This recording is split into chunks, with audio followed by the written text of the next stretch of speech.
What's up, YouTube?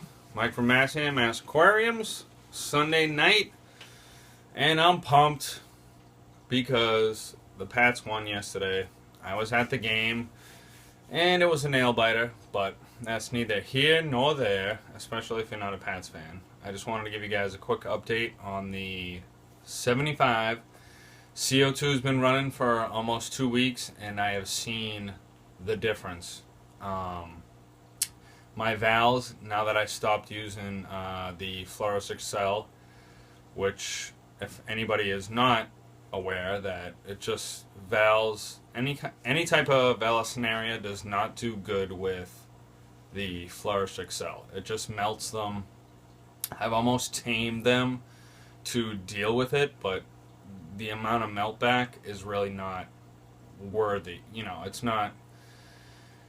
You just don't want to dose it when you have a lot of valves. It destroys them. I've seen it over the past couple months that I get a ton of melt back, and now that I've stopped and added my pressurized CO2, the valves are absolutely killing it.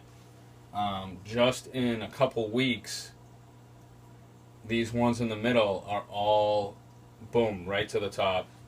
The greenness in the plants is a lot better as well. I mean, they've always been really green and lush, but just the lack of algae, not that I really ever had any algae problems. What am I even saying? Besides the fact that the CO2 is kicking butt. I'm loving it. I would recommend it for anybody that has a highly planted tank to spend the cash and go pressurized CO2 all the way. Now, that being said, is there any setbacks? I have not seen any setbacks yet. None of my fish are struggling or getting gassed out. Every fish is the same. They're all doing great. I've not lost any fish. I'm slowly dialing up the bubbles per second. I started off with, I don't know, maybe a half to 1 bubble per second. Now I'm up to 2 bubbles per second. I'll probably cap it off at 3 bubbles per second. And I have not yet turned the other 2 54-watt bulbs on my tank up.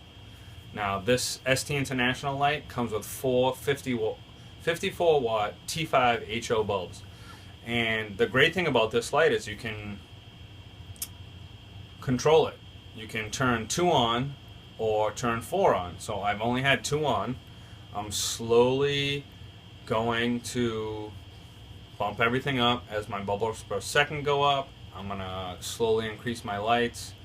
I'm going to keep them on the same timer for the hours, and then maybe bump it up like 15 to a half an hour here or there, depending. The tank is doing great. I don't really see right now anything to disturb the balance of the tank. Yeah, I mean, what's up? Look at this guy. Beautiful turquoise. So, just a quick update. I'm sure you guys are bored stiff with this, but hey, just want to give you guys a little update on the 75. I'm going to grab the camera and show you what I ripped out and show you what I've recently planted for a Bacopa jungle, if you will. So, like this side, I have a ton of Bacopa. And of course I got the crinum.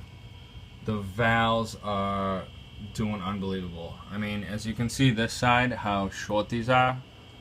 These ones right here were all that short a week ago. And same with these guys. They're all killing it.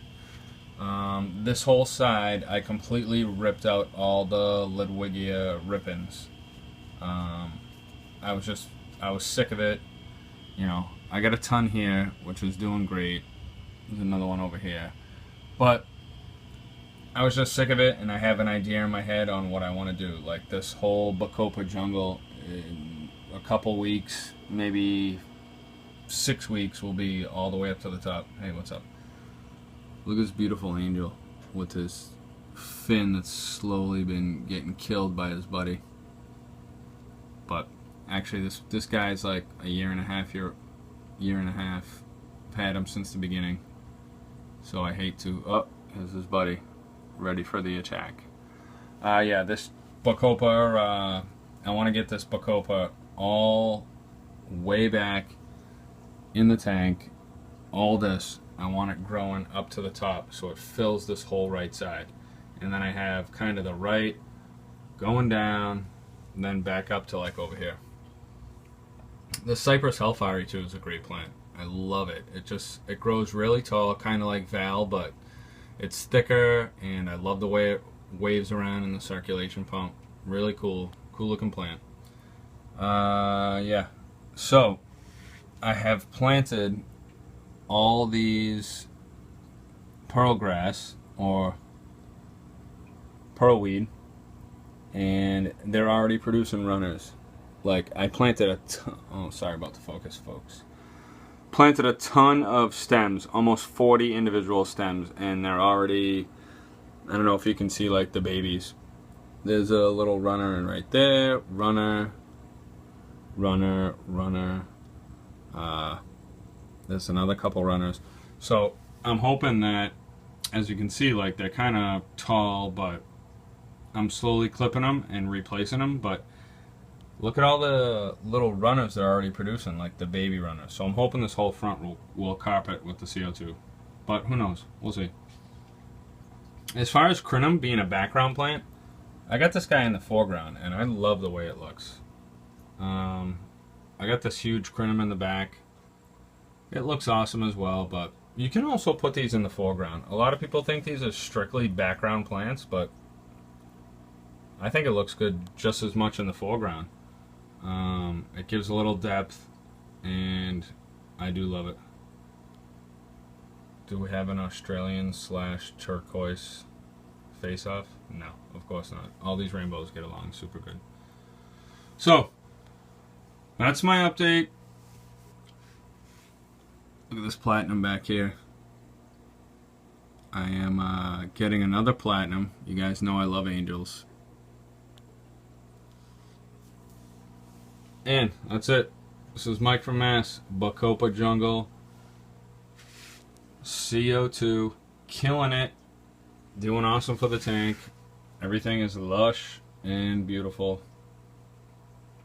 Except for the fact that I have to do like serious plant maintenance like every other day to clip and so on and so forth. This, I know I'm rambling like crazy. This dwarf lily, which I propagated from this back one, I'm clipping just about every day, and I'm keeping it short and bushy. As you can see from this back one, how the leaves sprout up. Look, like there's one up here. If you clip the leaves like every day, it will stay nice and short and bushy, and will give this like nice red.